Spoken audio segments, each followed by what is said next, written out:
Hey guys, welcome back, and today I'm bringing you what could be the first of many deck profile videos.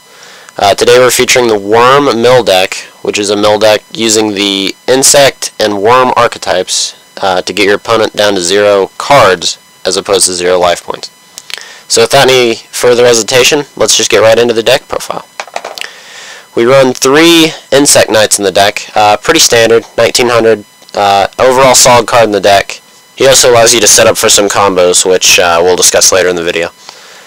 We run 2 Doom Dozers in this deck. Overall excellent card. For simply banishing 2 insect monsters, you get a 2800 beater on the field. That has the added effect of when you inflict battle damage to your opponent, you mill the top card off their deck. Moving along with banishing insect monsters, we also run 3 Aztecapedes, the Worm Warrior. Basically the same card as Doom Dozer, albeit a little smaller, and for only 1 banished insect. 3 may be too many for this deck. I have play tested with 2, and you can get by with 2. However, I like 3 in this deck to get the added effects of Robin Zombie, which we'll focus more on later. We have 3 Shield Worms in this deck. This is an excellent little card that has the effect of when he's summoned, he's automatically changed to defense position, and then he mills 1 card off the top of their deck for each face-up insect you can control. Moving right along to the heart and soul of the deck, we feature the 2 Mill Worm cards themselves, the Worm Worm and the Needle Worm. Worm Worm has the effect of when he is destroyed, he sends the top 3 cards off your opponent's deck to the graveyard.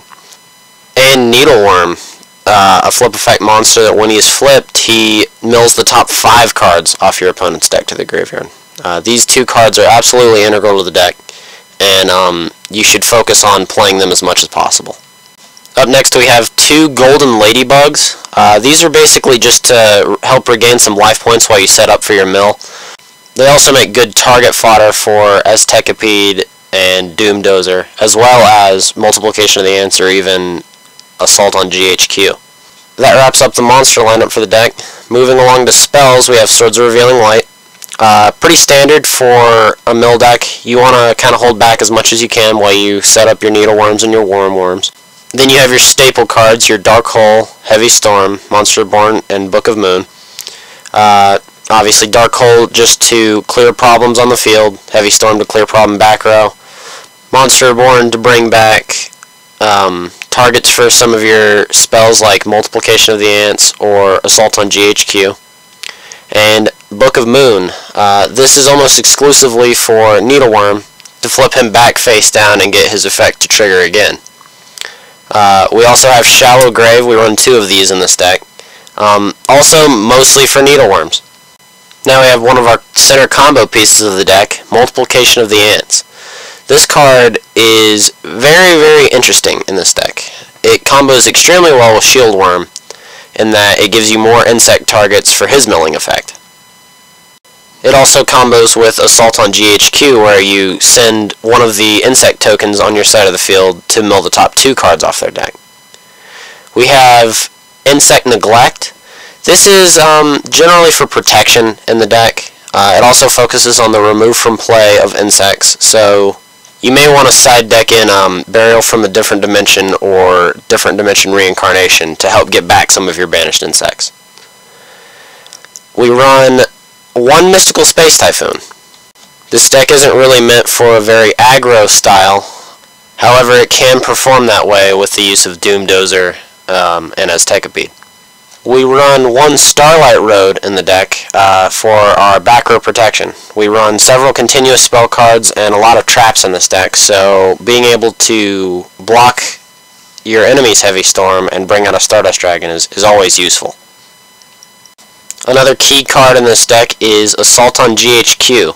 This card has an effect that reads, destroy 1 monster on your side of the field and send 2 cards from your opponent's deck to the graveyard. You can target Worm Worm with this and send an additional 3 cards from your opponent's deck to the graveyard. Next we have Lair Wire, which is a trap card that allows you to remove 1 insect from your graveyard to target 1 monster your opponent controls and destroy it. Next we have a somewhat questionable card in the deck, but one I personally really enjoy, Robin Zombie.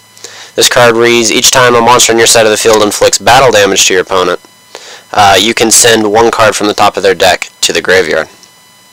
Then, of course, we have our two counter cards of the deck, Solemn Judgment and Dark Bribe. Now onto the extra deck. We run some pretty standard stuff in this extra deck. Of course, we run Stardust Dragon to combo with our Starlight Road.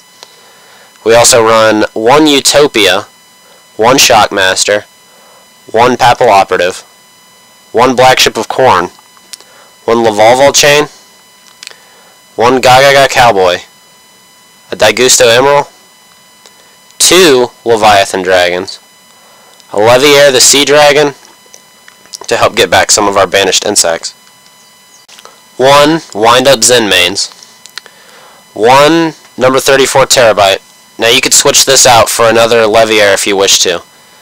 One Gachi, and one Shiny Magician. I always tell people though to use whichever extra deck styling you're comfortable with. As for side deck recommendations, I actually don't have a side deck here, but any card that would allow you to get your banished insects back from the graveyard would always be helpful and capable of being side decked in. Alright guys, that about wraps up this deck profile. If you like the video, be sure to leave a rating, and if you have any success with this while playing it, be sure to leave a comment, tell me what you think. Until next time guys, this is Mcnolty, signing out.